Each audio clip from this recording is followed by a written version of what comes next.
Olá, olá, Tudo bem? está tudo?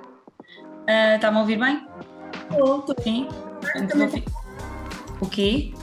estava um som, é que eu estou sem, não tenho, não sei dos meus headphones. Não, está muito bom, está muito bom. Boa, boa. Vou começar, se não se importar. Ahm, Começo por dizer que estou muito nervosa por estar a entrevistá-la e fico muito contente por ter aceito este desafio de fazer uma entrevista, portanto, de aceitar fazer uma entrevista ao Jornal da Minha Alhada, sendo que a Catarina é entrevistadora.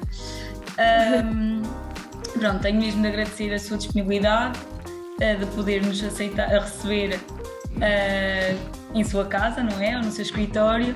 Muito obrigada, Catarina. E eu também queria agradecer porque é muito importante quando as pessoas se lembram de nós, dá assim um quentinho no coração, não é? E ainda para mais da minha terra, não é? Que eu tanto me orgulho de ser daí. A Micaela também é da minha ilhada? Sou de Penacova, é perto. Ah, Penacova, sim. Ahm, não vale a pena estar nervosa porque eu também, pronto, eu também uma pessoa fica sempre, mas isto como uma conversa informal, mais do que entrevista, não é? Se calhar, não é? Acaba por ser porque nos estamos a conhecer, não é? Então pronto, estamos as duas no mesmo barco. Muito bem. Eu ia começar por pedir à Catarina para se apresentar. Mesmo, o meu nome é Catarina, tenho X anos, vivo aqui, portanto pode começar. O meu nome é Catarina, eu nasci em Coimbra, Sé Nova. A idade não é uma coisa que não interessa para nada, porque eu não acredito nem em signos nem em números. Eu vivo em Lisboa, já vivi no Brasil, já vivi na Alemanha, por causa de ter que emigrar, não é? Por motivos de sobrevivência, sinceramente foi isso. E neste momento vivo em Lisboa. eh, Pronto, é isso. E mais? Catarina, e ele começar a perguntar pelo seu percurso profissional. Obviamente, eu estudei um bocadinho sobre si, Uhum. e não nasceu, então nasceu em Coimbra, mas viveu na Mielhada, estudou em Anadia, depois foi para a Faculdade de Letras, que por acaso eu tirei lá as minhas licenciaturas e o meu mestrado, e depois foi para o ISPA. Fala-me um pouco do seu percurso curricular. Começou então na Mielhada ou foi logo direto para a Anadia? Eu estudei no colégio de Nossa Senhora da Assunção, de Cluny, em Famalicão. Estudei até o nono ano no colégio. Acho que me formou imenso como pessoa, porque era um ensino muito rígido e muito interessante para a disciplina e para nos desenvolvermos como crianças, não é? Também cheguei a andar no coro, era soprano, andava no coro. E depois, no nono ano, entretanto, da primeira classe ao nono ano andei no colégio e no nono ano, no décimo, fui para o Liceu da Nadia. Entretanto, a minha irmã, ela é mais velha que eu e ela estudava em Lisboa e nós sempre fomos muito pegadas uma à outra. E gostou-me imenso que ela tivesse ido para Lisboa estudar e pensei assim, eu também quero ir para Lisboa para ir para e eu queria muito tirar Psicologia, mas no ano em que eu entrei na faculdade, as notas para entrar em Psicologia na estatal eram bastante altas e eu entrei na minha última opção, que foi História, e andei um ano a estudar em Coimbra, a estudar. Tirei a carta e consegui fazer uma coisa em Coimbra. Entretanto, no ano seguinte, os meus pais foram espetaculares e ajudaram-me a realizar um sonho de me formar em psicologia e fui para a privada, tive que ir para o ISPA, que também foi fenomenal. Apesar de eu nunca pensei em ser psicóloga, mas academicamente o curso interessava-me muito, os conteúdos eram fenomenais, era tudo o que eu gostaria de estudar. No último ano de faculdade, uma agência de publicidade estava a captar novos talentos para copywriting, para design, e foram correr as faculdades nacionais, quase todas, e abriram um concurso e era muito difícil entrar, e as vagas eram pouquíssimas vagas, se não estou em erro, eram dez vagas para 400 pessoas. Eu li sobre isso, supostamente eu li que eram 500 candidatos para 10 vagas. Agora não sei se... Era isso mesmo, era isso mesmo. E depois de muitos testes psicotécnicos, eles chamaram-me e eu pensei, olha, coitados, enganaram-se. E lá fui eu de psicologia não praticante para publicitária, e fui publicitária até 2012. Fui publicitária até 2012. 2012 foi quando eu e o meu marido emigramos para o Brasil, porque entretanto chegou uma grande crise. Em 2012 o mundo da publicidade sofreu bastante com a crise e tivemos que ir embora, tivemos mesmo que ir e fomos para o Brasil, onde fomos muito felizes. Foi muito bom viver no Brasil. Vivemos assim, 4 anos em São Paulo e um em Brasília. E lá é que eu comecei a minha carreira como comediante. Eu estudei numa escola em São Paulo que eu penso que ainda existe, chamada Casa do Humor, onde estudei improviso, estudei teatro e stand-up comedy, e comecei por realizar um sonho assim que cheguei a São Paulo, porque antes de ir, uma semana ou duas antes de ir, eu enviei um e-mail a um comediante que eu admiro muito, que é o Daniel Duncan, e ele prontamente disse, não, claro, quando chegas eu cheguei no dia 12 e passado 3 dias ou 4 já estava a atuar, coisa que eu nunca tinha feito na vida, ou seja, isto foi antes de eu ter ido para a escola de humor. E foi muito de repente, foi muito repentino, e de repente eu fui no palco à frente de 400 pessoas e pensei, é isto mesmo que eu quero fazer. É isto, é perfeito. E ainda por cima eu tenho uma sorte muito grande, que eu não fico nervosa, eu fico com aquela adrenalina boa, mas nervosa, como alguns colegas meus que ficam quase incapacitados de subir ao palco, que eu não sei como é que eles conseguem, depois de ter aquela ânsia toda, e algumas repercussões a nível físico, como há pessoas que ficam enjoadas, há pessoas que vomitam, há pessoas que têm que ir à casa, e eu tenho uma sorte que não sei o que é que aconteceu aqui, que fico muito serena, muito calma e gosto mesmo de fazer aquilo.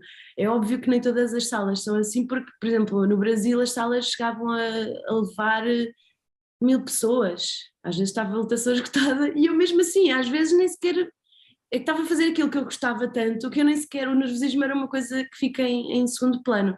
Pronto, mas continuando, entretanto, a crise chegou ao Brasil e nós fomos para a Alemanha, nós andamos a fugir de crise em crise. Exatamente. Sabe aquele filme do Matrix, que eles desviam-se das balas assim com 40 horas à crise e nós a fugirmos das balas da crise. Lá fomos de São Paulo, onde estavam 40 graus, para Berlim, onde estavam -4. Eu nem tinha roupa para esse evento, né? Para essa situação. Estava a nevar e foi uma coisa muito. Para além do clima ser mais frio, culturalmente as pessoas também são mais frias, é uma coisa cultural. E isso também custa um bocadinho a adaptar. Mas eu lá, entretanto, fiz stand-up. Eu falo alemão, mas não falo o suficiente para fazer um espetáculo de stand-up, quer dizer, se estudasse, acho que sim, mas fazia comédia para expatriados, e eram americanos, australianos, franceses, tudo pessoas que estavam imigradas na Alemanha, e o circuito de stand-up lá também era muito, muito bom, muito movimentado, e acabei por fazer stand-up lá em inglês, e cá em Portugal, quando voltei, produzi uma noite de comédia também no Cais de Sodré, que durou 2 anos e foi muito bem sucedida, fico muito orgulhosa, porque o meu intuito era ajudar pessoas que estavam a começar, assim como me ajudaram a mim quando estava em São Paulo, e é um bocadinho assustador porque uma pessoa não sabe como é que há de começar, como é que, se tem jeito, se quer, e eu fiz uma orientação às pessoas que estavam a começar, ajudava-as nos textos, e as quintas-feiras à noite eram muito animadas porque era realmente um laboratório de comédia, as pessoas experimentavam fazer coisas e estava sempre cheio, e foi muito bom. Entretanto, com a Covid, eu já não piso num palco há quase 3 anos. Entretanto, também estive com outros projetos, por isso é que também o stand-up. E sinceramente, as pessoas começaram a ir ao stand-up comedy, e quando as pessoas começaram a ser vacinadas, começaram a sair mais, e eu já podia ter ido fazer, mas eu pensei que se calhar não vale a pena estar a ir a apanhar uma doença daquelas para um espetáculo de comédia, não tem piada absolutamente nenhuma, não é? E pronto, não sei se me quer fazer mais perguntas. Tenho sim, muitas perguntas. Continuo a falar, se não me calar. Eu gostava de saber se esta pessoa extrovertida, divertida, era assim também quando era jovem, ou se houve uma pequena transformação devido ao seu percurso e às suas experiências? A pergunta é muito boa, porque eu sempre fui um bocadinho. Eu sempre me achei um bocadinho mais brincalhona com as pessoas que não conhecia, por exemplo. Vou dar um exemplo: íamos sair à noite, aquela fila típica da casa de banho das meninas. Já era a melhor amiga de toda a gente. E agora acontece isso, mas há uns anos isso não acontecia tanto. As pessoas eram mais metidas com elas mesmas. Então houve uma altura que eu até achei, tipo na minha adolescência, como eu era tão desenvolta a falar com desconhecidos e arranjava amigos facilmente, eu achava que eu sentia um bocadinho deslocada às vezes, porque havia pessoas que ficavam assim tipo, mas estás a falar com essa pessoa, mas conheces de algum lado? Porquê que estás a... E eu achava às vezes que era um bocadinho esquisita nesse aspecto. E quando cheguei ao Brasil, pensei, vi como é que as pessoas são. Ai, afinal não sou doidinha. Somos com as outras. É engraçado, quando volto a Portugal, as pessoas já têm mais um espírito muito mais de falar uns com os outros e estarem à vontade uns com os outros e não serem tão formais, porque acho que um dos meus trunfos é que eu penso assim, toda a gente tem um melhor amigo ou uma melhor amiga, toda a gente tem pessoas com quem conversa há muitos anos e eu não, e como é que eu ia te explicar? E eu posso falar como se eu fosse uma dessas pessoas, obviamente dentro dos limites do aceitável. Mas eu gosto de tratar as pessoas como eu gostava que me tratassem a mim, que era de uma maneira amigável. Então sempre que, por exemplo, subia ao palco do Cais a Rir, que era a minha noite de comédia que eu produzia e apresentava, eu tratava as pessoas com uma proximidade tal, porque eu queria que aquilo fosse uma grande sala de estar, eu não queria que aquilo fosse, por acaso está lá um palco e um microfone, que aquilo fosse tocar lá, aquela proximidade com a plateia, fazer a plateia sentir-se em casa. E eu apercebi-me que falo assim com as pessoas mesmo que não as conheça. E tem resultado, até agora tem resultado, as pessoas, algumas ao início até estranham um bocadinho, mas eu também não sou à vontadinha, também me parece as pessoas estão, estás bom, não, também não é assim, mas é engraçado que eu noto que já houve uma pessoa ou duas que me disse, pá, a gente parecia que já se conhecia, aquele clichê, a gente parecia que já se conhecia, mas no aspecto em que eu falo com a pessoa como se eu fosse uma amiga dela, pronto, é um bocadinho essa a minha maneira de ser, e eu sempre fui um bocadinho, sempre fui muito divertida, fui uma criança muito feliz, ainda estou a ser uma criança feliz, e não sou aquele estereótipo do comediante deprimido, que precisa de fazer humor senão está todo... Aquelas coisas, aquela coisa que eu acho isso espetacular porque isso é um mecanismo de defesa muito válido e muito bom, mas eu felizmente não preciso desse mecanismo de defesa porque eu sou realmente uma pessoa extremamente feliz. E esta felicidade e esta coisa do humor sempre me acompanhou transversalmente ao nível por exemplo, da profissão. Quando eu era publicitária, às vezes vinham briefings do cliente a dizer queremos um filme, imagina, sei lá, da Coca-Cola ou da Volkswagen, não sei, queremos um filme de publicidade, mas que tenha humor. E esses briefings vinham para mim porque as pessoas já sabiam que eu tinha essa apetência e tinha vontade de fazer comédia. E, por exemplo, um dos meus sonhos antes de ser comediante era escrever para alguém que fizesse comedy, porque na minha cabeça, na altura, não havia mulheres a fazer stand-up comedy, então na minha cabeça eu formatei-me com a sociedade, que é, não há mulheres a fazer stand-up, mas eu posso escrever para um homem, que é uma coisa... E depois pensei, não, peraí, mas porquê que não é... Não está a impedir de... não é? E depois foi quando fui para o Brasil, realmente, eu penso que não havia nessa altura, em 2012, acho que não havia nenhuma mulher, não sei, acho que não havia em Portugal. Então sempre tive esta apetência a minha cabeça sempre funcionou de uma maneira comédica, não é? Sempre o humor sempre está à frente dos meus processos de raciocínio e continua a ser assim. Quando estava em Portugal e, portanto, antes de perceber, ok, eu quero ser humorista, ok, quero trabalhar nesta área, fazia stand-up amador ou nem isso? Nem isso, porque eu quando fui para o Brasil, lá está, eu podia ter sido uma pioneira e ter começado a fazer stand-up em Portugal, podia, fui burra, porque, não é? Porque agora tinha uma condecoração do professor Marcelo. Não, mas o que aconteceu foi mesmo a cabeça formatar-se para não há mulheres a fazer stand-up, eu também não vou fazer. E só me dei conta que podia fazer, porque eu entretanto também tinha. E mandava os bitites a uns amigos que faziam humor e não sei o quê, que tinham programas de televisão e nananã. Só que nunca pensei eu própria fazer, porque há muito aquela coisa que é, e se eu E se eu só tenho piada a escrever? E se eu não tenho piada a dizer? E se não sei o quê?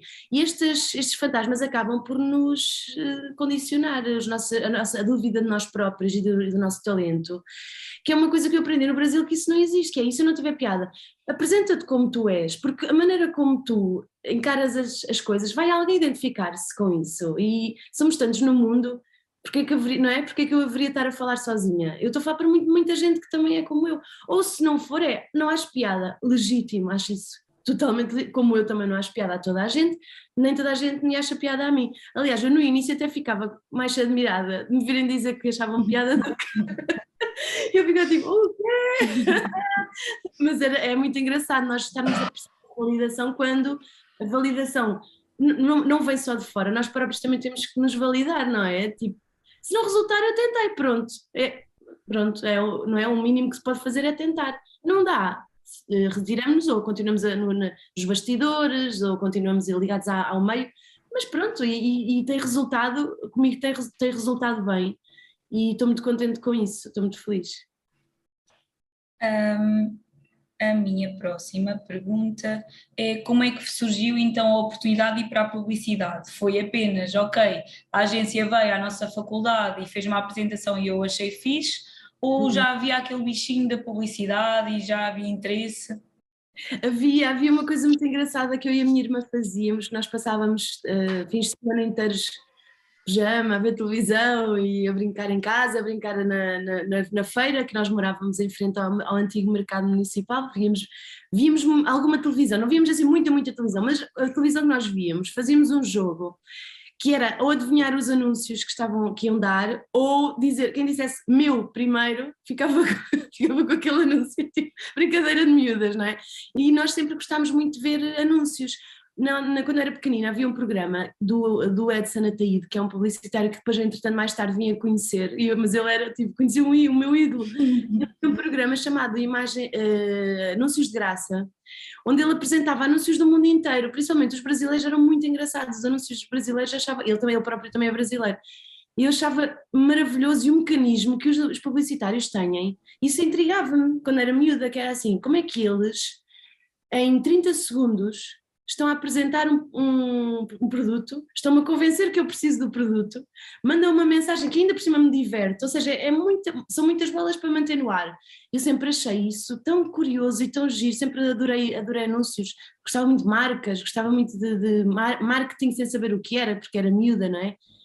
E esse bichinho, sim, realmente é verdade, tem toda a razão, aquilo dos anúncios, brincar aos anúncios com a minha irmã, de repente fez-me tanto sentido quando soube que tinha sido apurada para entrar no BBD, eu fiquei assim, tipo, pá, que engraçado, uma pessoa às vezes é miúda e brincadeira, não sei o quê, mal sabendo que um dia aquela ia ser a minha profissão, foi espetacular.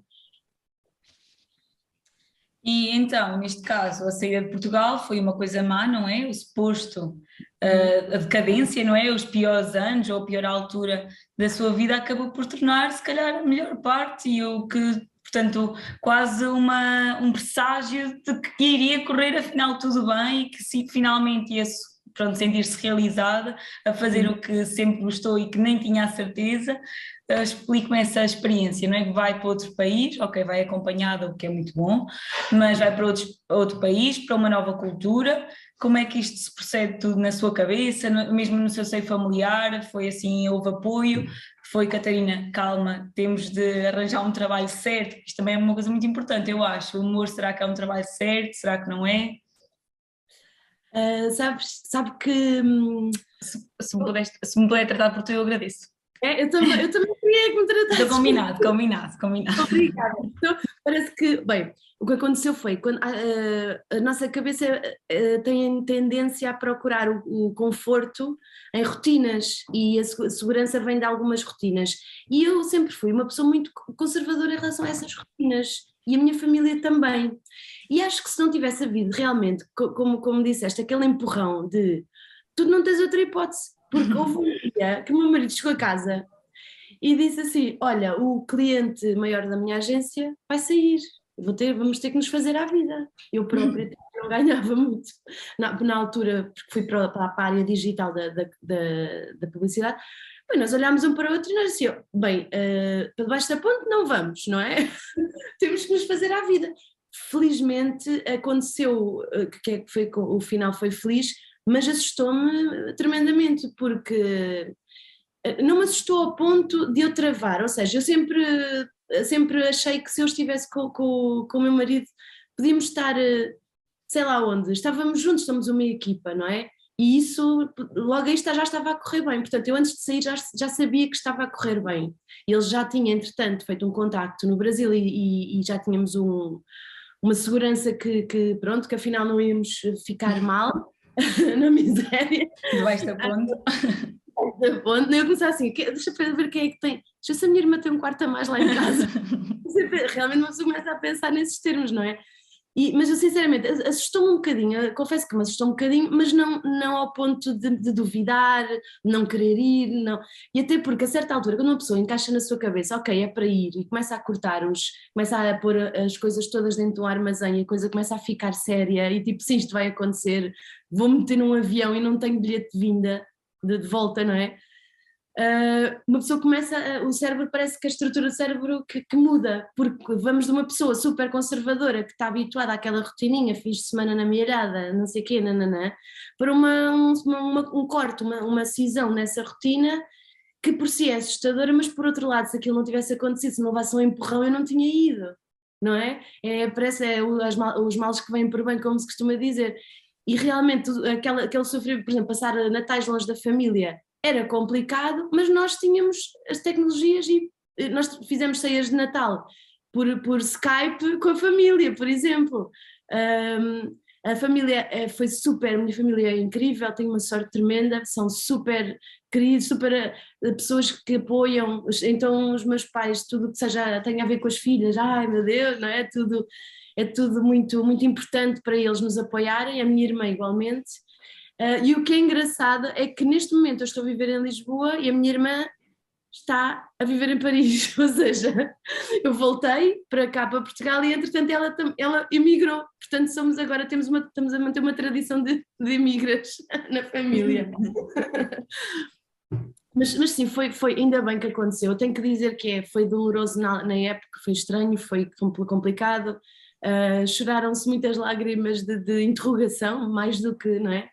E deu tudo certo, e se não tivesse sido isso, eu não tinha se calhar sido tão feliz como fui de 2012 até hoje.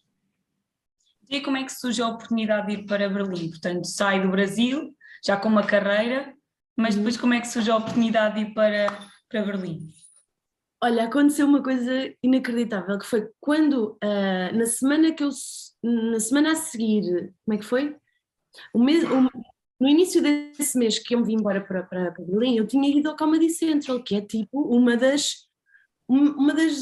enfim, um dos sonhos mais impensáveis. O Comedy Central é um canal de comédia hiper famoso em todo o mundo e de repente recebo um telefonema a dizer que para ir lá atuar. Eu até pensava juro que eu pensava que era para os apanhados, eu não estou a brincar, pensava que era algum amigo meu a gozar.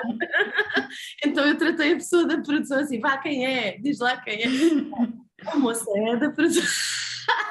Foi uma vergonha quando eu percebi que não era para os apanhar. E entretanto atuei lá no Comedy Central e eu pensei, pronto, agora a carreira vai decolar. Passado umas semanas, um amigo meu trabalhava num talk show noturno, que é o mais famoso, que é o de noite, e eles estavam a abrir audições para para guionista desse programa. E na semana que eu ia à entrevista, o meu marido recebeu uma proposta de trabalho incrível para ir para Berlim. E porquê é que nós aceitámos? Porque foi o ano em que a Dilma sofreu impeachment, foi no ano dos Jogos Olímpicos, penso eu, o Brasil estava caótico, para o nosso lado também já estava a ficar complicado porque havia uma interrogação quanto ao futuro de algumas agências de publicidade e nós resolvemos vir para mais perto da família. Então foi uma pena, por um lado, porque pronto, eu tinha uma oferta de emprego que se calhar eu não podia ter recusado, mas é uma equipa que não se quebra, eu não ia ficar lá a fazer nada sozinha e também queria experimentar como é que era viver noutro país e fazer stand-up noutro país. E foi assim uma espécie, foi um misto de vamos com, oh, eu quero ficar aqui, estava tão bom aqui, ainda por cima dava-me tão bem com a maneira de ser e com a cultura e com a comida. E pronto, e foi assim uma mudança, foi um bocadinho à força, mas teve que acontecer porque não se sabe se poderia ter acontecido uma coisa pior, tendo ficado lá, pronto.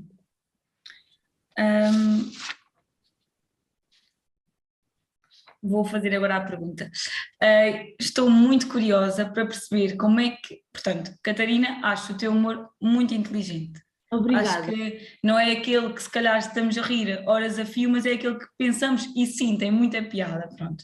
Obrigada. E essa é a minha questão que é, acho que já se notou perfeitamente que és uma pessoa muito, muito inteligente, mas como é que se faz humor para o público português? Ou o público até, na verdade, vamos começar por Lisboeta, depois afinal vais para o Brasil, como é que fazes humor no Brasil e vais para Berlim e fazes humor em Berlim com pessoas que não são de Berlim. Portanto, isto para mim acho que é fantástico perceber como é que te moldas, porque acho que é o obrigatório, não é? Ou não? Não sei, explica-me, ao público, como é que tu fazes humor com o teu público? Sempre me interessou muito mecanismos de raciocínio e, por exemplo, e também sempre se fez muitos trocadilhos em minha casa, desde criança, desde pequenina, sempre se fizeram muitos trocadilhos, meu pai é muito trocadilheiro, a minha mãe também tem muita piada, então eu cresci num meio onde tu observavas uma situação e tentavas ver como é, e não é forçado, sai, não é? É como é que, e aquilo tem piada porque é fazer humor com coisas do dia a dia, coisas palpáveis, e essas coisas fazem rir toda a gente, não é? Se são coisas tão básicas como, por exemplo, se eu fizer uma piada sobre apanhar uma bebedeira, por exemplo, não é preciso que tu bebas álcool e tenhas ficado já bêbada para sobre o que é que eu estou a falar, estás a ver? Então o que acontece muitas vezes é eu tento adaptar, sim, tens razão, por exemplo, em Lisboa é engraçado que se riem de coisas diferentes, riem-se das mesmas coisas, mas o humor no Porto é diferente, por exemplo. A maneira de construírem as piadas dos meus colegas que são do Porto acabam por ser diferentes por causa da cultura do lugar. Quando, por exemplo, dizem assim, mas tu traduzias de português para inglês? Sim, porque há coisas que são universais. Fazem toda a gente, estás a ver? Eu gosto muito de fazer uma coisa que se chama one-liners, que é, em vez de estar a contar uma história comprida e depois no fim ter um punchline que é a piada, eu gosto de fazer piadas curtinhas. Não sei, o meu cérebro funciona assim, né? Eu não me treinei para fazer isto. Por exemplo, sempre gostei muito de short stories em vez de livros grandes. Pronto, também gosto de livros grandes, mas pronto, a questão é, há aqui um pormenor que é eu tentar, eu acho que isto era inconsciente até eu me aperceber, eu tentar fornecer o máximo de comédia por minuto. Então, se forem one-liners rápidas, a pessoa recebeu mais humor por minuto, digamos assim. E isso funciona em Lisboa, no Porto, em São Paulo, em Brasília, funciona em todo lado, esse tipo de estrutura. E depois o conteúdo também vais ter que adaptar, porque, por exemplo, convidam-te para ir atuar a Brasília e tu fazes o teu trabalho de casa e vais fazer piadas com coisas de Brasília, que é para as pessoas também se sentirem identificadas e pensar, olha, esta aqui não veio para aqui só debitar um texto decorado, ela veio aqui e as pessoas sentem-se acarinhadas com isso.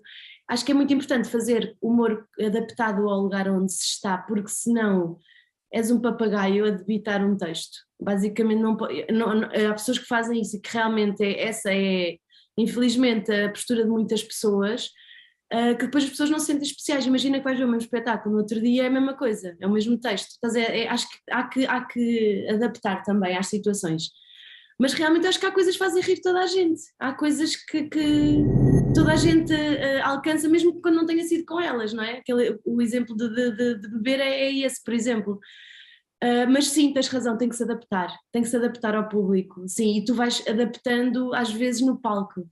Às vezes assim, esta não resultou, ok, então também não vou fazer a outra que é parecida ou com o mesmo mecanismo.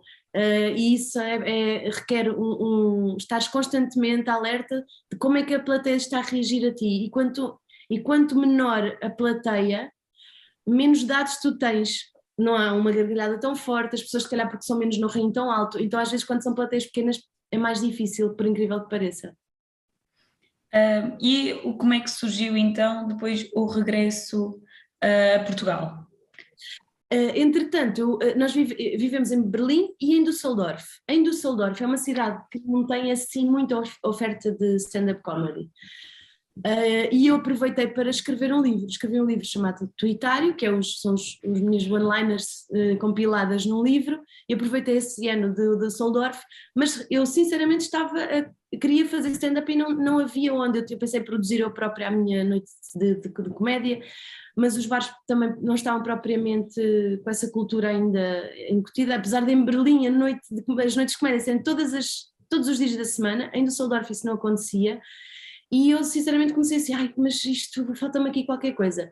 E por acaso, um ex-colega meu ligou-me, que é também publicitário, perdão, ligou-me e perguntou se nós não estávamos interessados em voltar para Portugal, porque ele queria contratar o meu marido para a agência. E nós estávamos fartos de estar fora da família, estávamos fartos de estar e resolvemos, ok, vamos voltar, vamos embora outra vez. E eu fiquei feliz porque lá não estava a fazer stand-up. Fiquei feliz também porque estava cheia de vontade de ver a minha família. Eu tenho uma sobrinha que agora tem 14, mas em 2012 eu basicamente perdi muito da infância dela porque estava a viver fora. E isso é uma coisa que entretanto já consegui, acho eu, recuperar com os anos que entretanto, quando a gente voltou, eu penso que a gente voltou em 2019, penso eu, acho que foi 2018.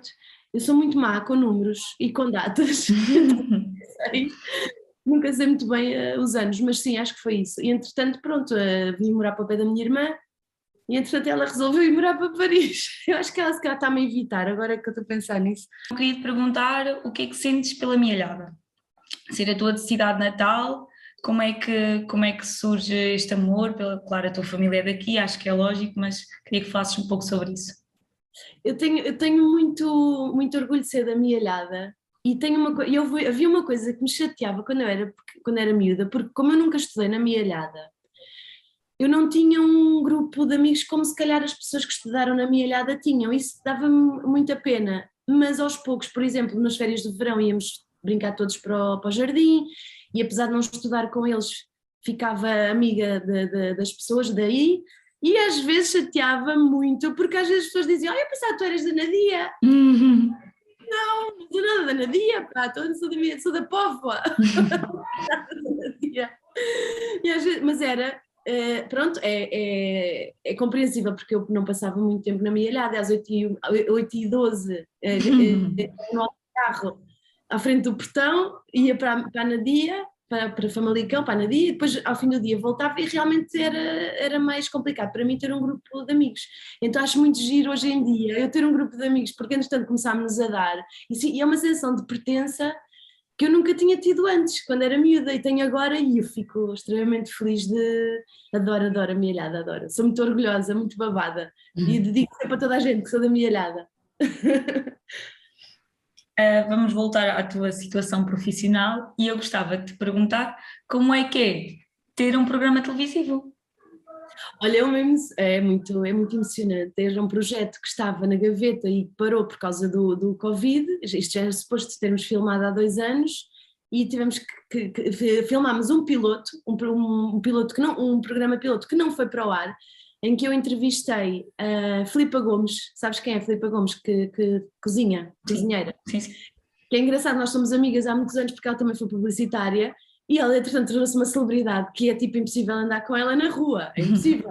As pessoas estão sempre a ir para cima dela, é uma coisa impressionante. Fizemos um programa piloto muito ficou engraçado, nunca chegou a ser publicado em lado nenhum, que era para vender a ideia ao dono do canal, ao Pedro Buxeri e ao Daniel Oliveira, que eles tiveram que ver como é que aquilo iria se processar. Então fizemos o piloto há 2 anos e só agora é que conseguimos fazer as gravações todas. E esse projeto, eu perguntei, eu assim, mas porquê eu? Eu toda lisonjeada, porquê eu? Que bom, obrigada por me terem dado esta oportunidade. E o produtor explicou, o Pedro Paiva explicou que eles precisavam de uma pessoa que gostasse de conversar, que fosse improvisadora, que conseguisse ir buscar as coisas que as pessoas disseram antes para fazer uma piada, para deixar a pessoa à vontade, que seja boa comunicadora, eu sei, eu sou tudo isso, obrigada. E então, mas parece que o programa não foi uma ideia minha, era uma ideia do Jorge Amaral, que é também é guionista do programa. E nós, como tínhamos trabalhado juntos noutros programas, por exemplo, no Cabaré da Coxa, eu também fui guionista, no curto-circuito eu também apresentei o curto-circuito durante algum tempo, e aquelas coisas todas que foram acontecendo, eles começaram a achar que eu tinha potencial para apresentar o Caixa Negra. Bem, foi uma emoção, às vezes ainda tenho um beliscar, parece que estou a falar de outra pessoa, sabes, parece que nem é comigo. Pá, e é, tipo, é uma luva, para mim o projeto é uma luva total, eu sou muito feliz a fazer aquilo. E é muito, fico muito honrada e muito lisonjeada quando as pessoas se lembram de nós, lá está. As pessoas se lembram de nós tanto para projetos como para entrevistas, é sempre muito bom. Não, isto aqui é um programa que não foi feito por ti, que acabas por assentar perfeitamente e é como se fosses tu a fazê-lo. Isso é muito bonito e realmente acredito que sintas mesmo que é isto que eu quero fazer na vida, estou mesmo feliz. E ainda por cima eu fico muito contente por voltares a Portugal e por estares na nossa terra e assim ainda me fico mais contente por estares bem também aqui. Bom, Outra questão que eu te queria colocar não sei se vais-me poder responder, pelo menos verdadeiramente, foi qual é que foi a pessoa que gostaste mais de convidar para a Caixa Negra? boa pergunta, boa pergunta, boa pergunta. Olha, sabes que aconteceu uma coisa que parece que estou a tentar ser imparcial, mas e se calhar é mérito meu, não estou a dizer que não é mérito meu, mas eu cliquei com todos os convidados. Não houve um convidado que assim, ai, esta não correu nada bem. Não, sabes, podia ter acontecido, nem toda a gente se dá bem uns com os outros, já é, há pele, há química, olha, gostei muito de fazer o programa do Raminhos, que foi logo o primeiro, mas também porque eu já conheço o Raminhos há muitos anos e isso também acho que se nota não sei se isso se nota realmente com alguns convidados que eu os conheço previamente. O Raminhos foi espetacular de gravar, porque ainda por cima ele é muito fácil de estar a conversar, ele também improvisa muito, ele é bom conversador, eu não estou ali a puxar a conversa também, não estou ali a fazer as despesas, não, parecia que estava mesmo aqui na minha sala a conversar com ele, sabes, foi uma coisa extraordinária. Outra pessoa que é muito boa de entrevistar foi o Guilherme Fonseca, que ele é guionista do Ricardo Araújo Pereira, e já trabalhámos juntos também no curto-circuito e no Cabaré da Coxa. Então já temos quase, não são piadas internas, porque não se pode estar a fazer isso na televisão, senão as pessoas não percebem, não é? Mas já temos um universo de humor que encaixa muito bem. E ele também não deixa passar uma. Se diga alguma coisa, ele também, não é? E isso é muito divertido, torna um programa muito divertido. Olha, adorei conhecer a Joana Paz de Brito. Ela é uma imitadora talentosíssima, ela é maravilhosa, é fantástica, estava nervosíssima ela. E no fim ficámos amigas, pronto, aquela coisa. Foi muito bom entrevistar a Joana. Adorei entrevistar. Ai, também. Agora vou dizer todos. Toda a gente já não tem piada, assim não tem piada. Não posso. Olha, o Rui Unas também foi muito bom porque ele é um comunicador nato, é uma coisa. É facílimo falar com ele também. E também tínhamos trabalhado junto no Cabaré da Coxa. E foi muito engraçado porque as pessoas iam aceitando ir ao programa. E parece que são sempre os mesmos, mas não é essa a questão de serem sempre os mesmos, é que as pessoas que gostam verdadeiramente de ir a este tipo de programas acabam por ser convidadas mais vezes, então eu acho que é até saudável vê-los num registro diferente, por exemplo o Unas tem o Maluco Beleza e isto é um registro totalmente diferente que as pessoas ainda não nos viram. Catarina, nós estamos mesmo a chegar ao fim das perguntitas que eu tenho para te fazer, ou que nós temos para te fazer. Eu gostava de perguntar, relativamente ao teu programa, qual é que é a pergunta que achas mais engraçada e que gostas mais de fazer? Boa pergunta. Há uma coisa engraçada no programa que é as perguntas das caixas de cor, qualquer pessoa pode responder. São perguntas há perguntas muito engraçadas, há perguntas um bocadinho picantes até algumas, há umas muito marotas, há outras não sei o quê. Mas as minhas perguntas favoritas são as perguntas da Caixa Negra. Porquê? Como guionista do programa, quando um convidado aceita ir ao programa, o que é que nós fazemos como guionistas, que são três, sou eu, a Rita Camarneiro, que faz da Amália, e o Jorge Amaral, que é o chefe dos roteiristas. De roteiristas, não guionistas, roteirista é nós vamos ouvir podcasts do convidado, onde o convidado esteve, às vezes até falamos com a família deles, para tentar, e colegas e amigos. E então as perguntas que eu mais adoro fazer são as perguntas finais. E essas perguntas nunca são iguais para duas pessoas, porque são feitas à medida daquela pessoa, daquele convidado. E é engraçado porque as pessoas parecem que têm mais medo das perguntas gerais e ficam mais nervosas com as perguntas gerais do que propriamente com... Eu acho que elas não estão bem avisadas, na verdade. Naquela caixa preta vão estar pelo menos 5 perguntas que são pessoais, são dela, são coisas que às vezes as pessoas do público nem sabem. Tipo, e essas são aquelas que eu olho nos olhos dos convidados e eu vejo que lhes caiu a ficha que aquele programa, aquelas perguntas são para ele, estás a ver? Porque tiveram ali só fun and games e brincadeiras e lá, e de repente quando eu vou avisando, mas eu acho que não cai a ficha. Quando chegamos à primeira pergunta, é que dá para ver, quase dá para ver a alma sair do corpo da pessoa, tipo, por que me estão a perguntar isto? E então as minhas favoritas são as da Caixa Negra. As outras, opá, perguntas muito engraçadas. Há aquela pergunta... Qual é que seria o animal mais asneirente do mundo? Estás a ver, por exemplo, pôr as coisas humanas em animais é muito giro, nós temos várias assim. Também temos aquela se... Ai, não, agora não me estou a lembrar de nenhuma assim... Ai, mas havia uma que eu adorava. Ai, não vou estar a tomar mais tempo. A resposta é as perguntas da Caixa Negra. Qual é que é o convidado que ainda não entrevistaste, mas ou que vais fazê-lo ou que já devias tê-lo feito? Epá, eu queria muito entrevistar o Herman. Queria muito. Aliás, nós falamos do Herman em quase todos os episódios, até sobre o Herman, se calhar mais do que um. Nós depois chegámos a uma certa altura da gravação dos episódios e eu falei assim, nós neste não falámos do Herman. Tipo, sou obrigatória. Epá, era o Herman, já isto o que é, desde miudita que a repetir os bordões dele e via todos os programas e não sei o quê, que apesar de ele ter tido uma mudança de estilo e de humor e não sei o quê, e independentemente de eu achar engraçado ou não, pronto, que é uma coisa que com o tempo também acontece, que é quase impossível uma pessoa ter os anos de carreira que o Herman tem ser consistente desde o início igualzinho até ao final, e é óbvio que ele vai mudando e acho muito bem que ele mude, a sua personalidade também mudou, de certeza, a sua vida mudou, mas a minha memória emocional é dele há muitos anos. Pá, eu adorava que ele repetisse alguns bordões que ele nunca mais repetiu, fazer algum quadro. Bem, eu imagino que era fazer um quadro com ele, fazer um sketch com o Herman. Eu acho que, não sei, acho que aí como dizem os brasileiros, zerava a vida. A pergunta, esta aqui já vem um bocado fora do contexto, mas eu gostava de que me respondesses.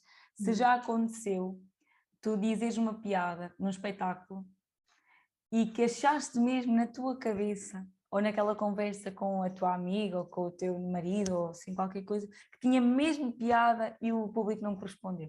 Sim. Tu consegues te lembrar da piada ou achas que não? Opa, houve uma piada que eu disse sobre o Natal. Pá, uma piada, mas a minha irmã não gostou. Não gostou e disse-me, pá, não acho piada nenhuma aquela piada. E era uma piada que resultava bastante bem e eu deixei de fazer porque a minha irmã não gostava da piada. que era a seguinte. No Natal temos várias tradições de família e é muito giro passar o Natal em minha casa. E normalmente está muito frio na minha alhada na altura de Natal, então a gente para aquecer, a minha mãe põe um bocadinho de vinho na nossa sopa e que também é bom porque assim a gente olha para debaixo da árvore e vê o dobro dos presentes. E ela não gostava dessa piada. Não gostou porque ela assim, vão pensar que a mãe nos embudava quando eram crianças, não. E assim, amor, isto nem tudo é autobiográfico, eu estava lixada se fosse uma texto, mas ela ficou desconfortável e eu só por saber que ela ficou desconfortável deixei de fazer a piada. Pá, mas a piada tinha graça e resultava bem. E ela não gostava e eu pronto, nunca mais faço esta piada. E resultava, era ao contrário daquilo que estavas a dizer, de não se rirem e não sei o quê. Pá, aconteceu muitas, não foram muitas vezes Pá, e dá assim quebra o coração de uma pessoa quando uma pessoa acha assim, mas isto tem tanta graça, porque que as pessoas não. Pá, e depois é assim, às vezes o que é que acontece? É muito giro, o que acontece é, tu dizes essa piada, por exemplo, como estavas a dizer há bocado, em Lisboa, e não entra. Vais ao Porto e fazes a mesma piada e a casa vem abaixo. Estás a ver? É uma coisa muito. E por isso é que se tem que testar muito o texto, tem que se editar as palavras que se usa, porque às vezes estás a usar uma palavra que não tem graça e podias usar uma palavra mais engraçada ou com um som, uma sonoridade diferente, dar ritmo, para a pessoa saber onde é que se ri, não é? É engraçado que eu não me lembro exatamente de uma piada que eu tenha. Não me lembro exatamente, mas lembro-me de ter essa sensação. Lembro-me de dizer assim, mas porquê? Isto tem tanta graça, isto tem tanta. Porquê que isto... Alô, está ligado isto? Oh, 1, 2. Catarina, última pergunta. Quais é que são os teus próximos projetos? Olha, eu neste momento estou a tentar vender um projeto de um programa novo para um dos canais da SIC, que ainda não sei qual, porque ainda não tenho cachê para estar na generalista, porque ainda não é? Ainda, vamos ver. Ainda. Não é? Vamos torcer para que aconteça. Gostava muito de ter um talk show na generalista com um conceito giro, ou seja, não era ter um talk show, vem cá, não, era como o Caixa Negra, que tem um conceito por trás. E eu ando a tentar compilar ideias que tenho para apresentar ao Daniel Oliveira e ao Pedro Buxeri para ver se eles gostam de alguma das ideias e continuo a fazer este trabalho. Também recebi hoje, como te mostrei, o livro da Judy Carter, a Comedy Bible, a Bíblia da Comédia, que é o novo, e o meu projeto é fazer um solo. Já tenho esse projeto há muito tempo. Eu não achei pertinente porque és comediante, tens de ter um solo. Eu não acredito nisso. Acho que a comédia é muito, para mim, o dia-a-dia da comédia, que é fazer nos bares, fazer nos comedy clubs, é muito gratificante. E parece que é uma regra. Tens de ter um solo, mas já és comediante há tanto tempo e não tens um solo. Não senti necessidade disso. Mas o mercado existe tanto um solo que eu vou ter que fazer um solo. Vou ter que fazer. E eu já tenho o solo mais ou menos escrito e planeado. Gosto muito de pedir opinião a colegas, principalmente colegas meus do Brasil que têm essa profissão mesmo, que é consultor de solos de comédia, é uma profissão lá, ghostwriter e não sei o quê. E que me conhecem, por isso não vai ser uma pessoa desconhecida a dar insights e é bom para abrir a cabeça e para ver piadas onde às vezes a gente não estava a ver e não sei o quê. Então o projeto é fazer um solo que eu ainda não sei se vou fazer, mas tenho já alinhavado. Tenho um solo alinhavado, mas não sei, se calhar depois não sei se me vai apetecer fazer, mas pelo menos vou ter material novo para poder fazer agora, que já estou a palco há 3 anos, e então esse é que é mesmo o objetivo, é ter material novo, é usar aquele livro para me ajudar a escrever, porque as pessoas acham que isto aqui é tipo, é muito giro, estuda-se muito, estuda-se, edita-se.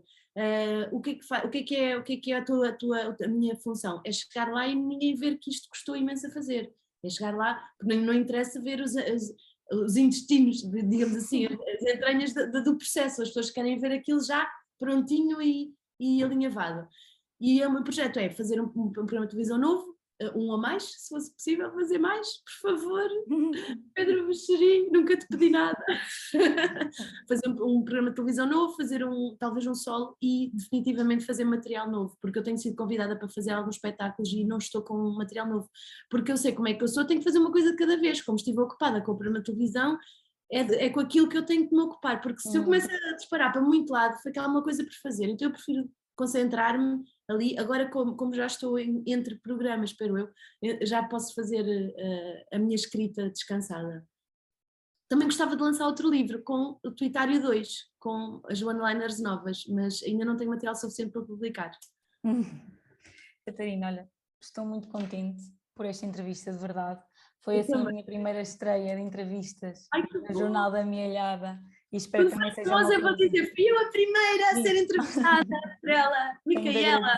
Por ser tão divertido, tão fácil de conversar, responder às perguntas efetivamente que eu te coloco, e acho que eu não te coloco ainda, também respondes, o que é excelente, porque pronto, há uma conversa fluida entre as duas e acho que isto faz todo sentido. Tenho-te agradecer de verdade, porque eu contigo custa um bocadinho menos. E pronto, tão linda, obrigada eu. Tu parece que fazes isto há muitos anos, é incrível. É incrível, se não me dissesses, eu diria assim, não, ela está habituadíssima a fazer este tipo de coisas. Tu estás peixe na água mesmo, completamente. Parabéns pela tua pelo teu profissionalismo e por teres lembrado de mim. Obrigada a nós por teres aceito este desafio.